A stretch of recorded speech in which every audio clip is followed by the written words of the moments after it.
Bismillahirrahmanirrahim. Assalamualaikum warahmatullahi wabarakatuh. Waalaikumsalam warahmatullahi wabarakatuh. Allahumma salli ala sayyidina Muhammad wa ala alihi wa sahbihi wa dzurriyyatihi wa man nabi wa ummatihi ajmain.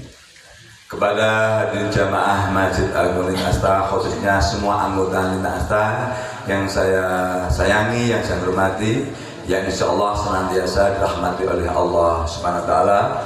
Pada kesempatan pagi hari ini, hari Selasa tanggal 19 Agustus tahun 2025, saya Dr. Muhammad Burhan akan menyampaikan tentang amalan ibadah pada malam atau hari Rabu Wekasan. Jadi Rabu Wekasan itu adalah Rabu terakhir di bulan Syawal setiap tahun itu ada. Di Rabu Wekasan itu pokoknya Rabu terakhir di bulan Syawal. Nah, terus kenapa? Ini ada syariatnya, ada budayanya. Jadi kalau secara syariat itu hadis Kanjeng Muhammad SAW riwayat Ibnu Abbas. Ibnu Abbas itu adalah putranya Sayyidina Abbas. Sayyidina Abbas itu adalah pamannya Kanjeng Nabi. Secara lahiriah hadis ini sangat kuat. Kenapa? Karena itu berarti keponakannya, berarti apa ya? Sepupunya Kanjeng Nabi. Ibnu Abbas itu ibnu anak Abbas itu pamannya Kanjeng Nabi. Insya Allah kuat. Jadi artinya banyak simpang siur masalah pengamalannya. Ini ibadah baik. Dan artinya ada dasar hukumnya adalah hadis riwayat Ibnu Abbas. Punya kurang lebih demikian. Sesungguhnya Allah SWT menurunkan beberapa azab. Memang nggak ada jumlahnya. Pada bulan Rabu bulan Rabu terakhir di bulan Syawal. Nah, kemudian dalam kitab Fathul Malik Al-Majid, tulisan bukan karangan kitab itu ya, Syekh Ahmad bin Umar Ad-Dairawi. Jadi Allah itu menurunkan bala. Bala itu bisa penyakit, kecelakaan, masalah bala sebanyak 320.000 bala setiap tahun di Rabu Wekasan, Rabu terakhir bulan Syawal itu. Jadi insya Allah kalau saya sampaikan ada dasar hukumnya.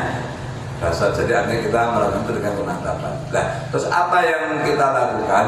Yang kita lakukan adalah bala itu jelas. Sesungguhnya itu harus Kanjeng Nabi. Sesungguhnya bala itu bisa ditolak hanya dengan dua. Satu doa, yang dua adalah sedekah. Hanya dua itu. Maka Bapak semuanya kalau bisa istilahnya sedekah kemampuan seporsinya. Jadi bala itu sesungguhnya Allah memberikan qadha. Qadha itu ketetapan kepada manusia. Sejak zaman azali manusia belum dilahirkan tapi roh sudah diciptakan. Nah, kemudian ketika manusia berdoa dan sedekah, maka dihapuslah oleh Allah qadha tersebut, ketetapan tersebut. Tidak terjadi takdir. Kalau qadar itu takdir. Kalau sudah terjadi contoh si A, mohon maaf, tabrakan tanggal sekian gitu. Itu kemudian dia sedekah berdoa pada Allah SWT, karena nggak ada yang tahu. Dia karena berdoa dan sedekah akhirnya diterima sama Allah SWT. Mungkin atau diminimalkan sangat sedikit gitu. Nah, kemudian si A atau berikannya si X tidak berdoa, tidak apa, tidak pernah berdoa, tidak pernah sedekah, ya kecelakaan saja. Akhirnya qadar terjadi. Makanya Bapak Ibu semuanya saya memberikan contoh, tidak hanya bicara, saya memberikan contoh, berikan teladan Bapak Ibu semuanya. Soal apa yang saya sampaikan semuanya saya kerjakan. Moga-moga Bapak Ibu semuanya bisa meneladani sedikit dari saya yang saya contoh juga dari Kanjeng Nabi Muhammad SAW itu untuk menolak bala, baik bala lahir, bala batin, bala dunia maupun bala akhirat. Selamat dunia, selamat akhirat. So, apa amalannya? Nah, amalannya adalah kita satu sholat tolak bala. Nah, sholat tolak bala itu 4 rakaat, 2 salaman. Nah, bagaimana caranya? Caranya adalah kalau kita makmum, usalli sunatan lidaf'il bala raka'ataini mustaqbila qiblati ada makmuman lillahi ta'ala. Kalau sendiri usalli sunatan lidaf'il bala raka'ataini lillahi ta'ala. Jadi saya berniat sholat tolak balak karena Allah Ta'ala, makmum atau munfarid berarti sendirian. Nah terus kemudian setelah pada rakaat pertama bebas, nah ini kan anjuran para ulama kan, kita sama ulama, kita tuh ulama, kita ikutin saja. Jadi membaca surat Inna A'tayna Kal Kautsar, Al Kautsar sebanyak 17 kali, agak capek. Setelah itu baca apa? Qul huwallah sebanyak 5 kali. Setelah itu membaca Falak 1 kali, Anas 1 kali. Ulama ini apa bodoh ya, tidak berdasar. Memang yang namanya bacaan surat setelah Al-Fatihah itu sunnah. Tapi sunnah itu baik kalau dikerjakan berpahala, jika tidak dikerjakan tidak apa-apa. Ya kita ikutin sunnah. Inna A'tayna Kal Kautsar. Jadi tentang kenikmatan Allah seluruh telaga Kautsar. Inna A'tayna Kal Kautsar. Sesungguhnya telah banyak nikmat yang berikan seluas telaga Kautsar. Fasolli maka sholatlah lirabbika kepada Tuhanmu, wanhar dan berkorbanlah. Dan sedekah tadi. Fasolli maka sholatlah, wanhar dan suruh berkorban, tidak hanya sholat tapi suruh berkorban. Inna syani'aka al-abtar. Sesungguhnya orang yang membenci kamu, jangan kena bala, abtar akan terputus. Kemudian setelah itu baca Qul huwallah. Qul huwallah itu kan surat ketauhidan tentang keesaan Allah. Qul kata Allahu ahad, Allah maha esa, Allahu samad, Allah bergantungnya setiap makhluk. Jadi kalau orang itu kalau mengamalkan Al-Quran itu menjadi orang yang kuat. Kenapa? Yakin bahwa Allahu samad, di Allah itu tempat bergantungnya semua makhluk. Makanya saya sudah menyampaikan, salah ketika orang itu secara lahir batin menggantungkan hidup kepada manusia, hanya menganggap kepada Allah Subhanahu wa ta'ala, pasti kuat. Nah, kemudian falak itu jelas. Falak itu katakanlah Qul a'udzu birabbil falak. Katakanlah aku berlindung kepada zat Allah yang menguasai falak. Seperti itu. Qul a'udzu birabbil falak. Jadi kemudian Anas itu tentang berdoa kepada Allah tentang was-wasnya hati, biar dikasih ketenangan oleh Allah Subhanahu wa ta'ala. Kemudian setelah itu 2 rakaat. Rakaat kedua sama, setelah Al-Fatihah sama. Inna A'tayna 17 kali, Qul huwallah 5 kali, Qul a'udzu birabbil falaq 1 kali, Qul a'udzu birabbin nas 1 kali. Ya, kemudian salam. Setelah salam ulangi lagi sampai 4 rakaat. Agak capek tapi penting, setahun sekali Bapak Ibu semuanya. Surat balak. Artinya kita kan menolak balak selama setahun. Kepada siapa? Menolak kepada Allah Subhanahu wa ta'ala. Nah, memang ada sih budaya-budaya yang kurang baik. Contohnya di daerah tertentu, daerah Yogyakarta, tolak balaknya membeli kerbau dikasihkan Nyi Roro Kidul. Itu tidak bisa. Kenapa? Tidak bisa. Ada yang memiliki manfaat maupun mudarat kecuali hanya illa billahil aliyyil alim. Nah, tapi kalau sekedar menghormati, bagaimana cara menghormati yang sudah meninggal? Tahlilan, ya mendoakan. Termasuk mungkin kalau Kanjeng Ratu itu sudah meninggal dunia, ya kita doakan saja bukan kita menyembah hanya kepada Allah Subhanahu wa ta'ala. Iyyaka na'budu wa iyyaka nasta'in. Kepada Engkau ya Allah aku menyembah, wa iyyaka nasta'in, kepada Engkau ya Allah aku mohon pertolongan. Nah, setelah itu kita membaca zikir. Habis sholat nanti kita membaca istighfar sebanyak 100 kali. Istighfar itu apa? Kita mohon ampun dari sini. Kemudian baca tasbih. Subhanallah wa bihamdihi subhanallahil alim. Kemudian baca selawat. Selawat itu yang lengkap.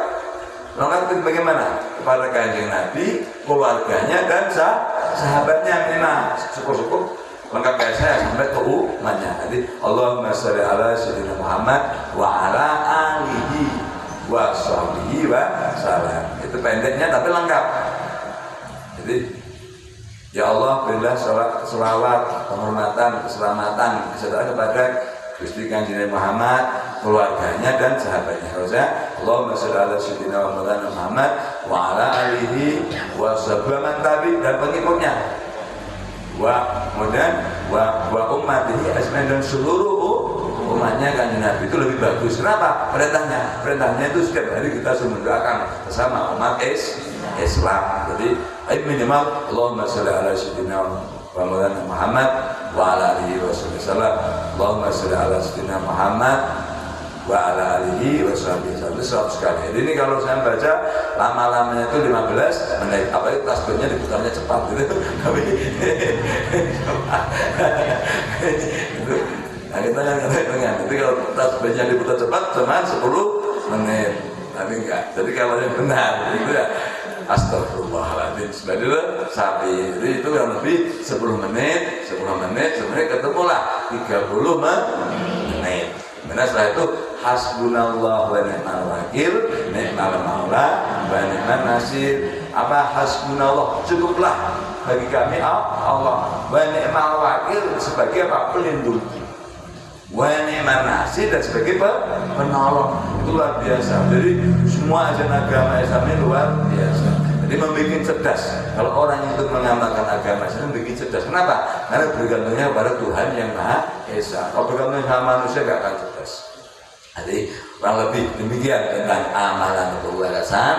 Semoga Allah Subhanahu Wa Taala menjauhkan kita dari balak, baik balak lahir maupun balak batin, penyakit lahir maupun penyakit batin.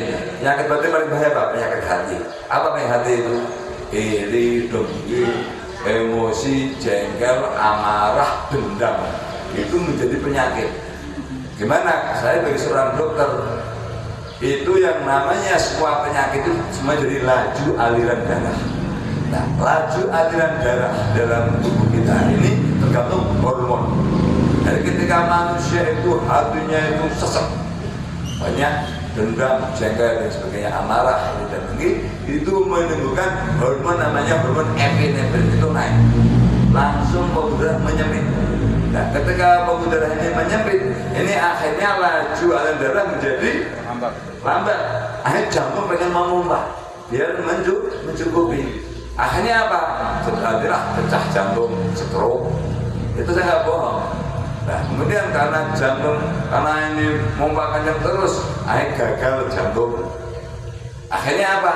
Akhirnya suplai darah ke seluruh tubuh ke hati kurang. Hati lama-lama namanya menjadi rusak, hepatitis, sakit hati. Makanya kata bapak saya, kalau mikir pasti kamu akan bengkok. Bengkok itu apa? Perutnya mulai kebung, hatinya mulai bengkak. Apa gitu? Jadi kalau orang banyak pegang kehidupan ini, hatinya itu mulai kebung, perutnya besar gitu. Kenapa? Karena lambungnya membesar, kemudian hatinya membengkak. Ketika hati membengkak, akhirnya tidak mampu menetralkan atau mendetoksifikasi racun yang masuk ke tubuh. Akhirnya apa? Masuk ke darah, ke ginjal akhirnya gagal. Kenapa gagal? Itu karena menyaring residu-residu atau kotoran-kotoran. Gagal di situ sebenarnya. Akhirnya muka menjadi gelap. Kenapa gelap? Ya karena kekurangan darah. Bukan karena aura. Ini semua ilmiah. Jadi artinya apa? Bahwa entah aura kata orang sekarang. Kalau saya makanya saya dokter, saya ilmiahkan. Jadi makanya kalau orang itu hatinya yang lapang, baik, pemurah, itu cenderung murah senyum. Kemudian relax. Makan sedikit tercukupi. Kenapa? Karena ada darah lancar sehingga energi terpenuhi. Jadi seperti itu. Jadi Bapak percaya sama saya. Jadi makanya kalau nggak enak hati hajar saya sekalian bebas, dia tidak menggerut. Nggak, ini salah. Jadi itu diantara kekurangan saya. Jadi kalau saya daripada nggak enak hati, hajar aja biar puas hatinya. Itu ngikutin setan ya. Tapi sebenarnya bukan ngikutin. Jadi kalau lebih demikian lebih semuanya. Jadi yang jelek-jelek dari saya jangan diikuti. Yang baik-baik, nah itu diikuti. Terima kasih. Kalau lebih demikian, saya mohon maaf atas segala kekurangan. Insya Allah segala kekurangan dari Allah SWT. Jika ada kesalahan dari saya beri lagi. Terima kasih. Bismillahirrahmanirrahim. Wassalamualaikum warahmatullahi wabarakatuh. Waalaikumsalam warahmatullahi wabarakatuh. Ya, lagi.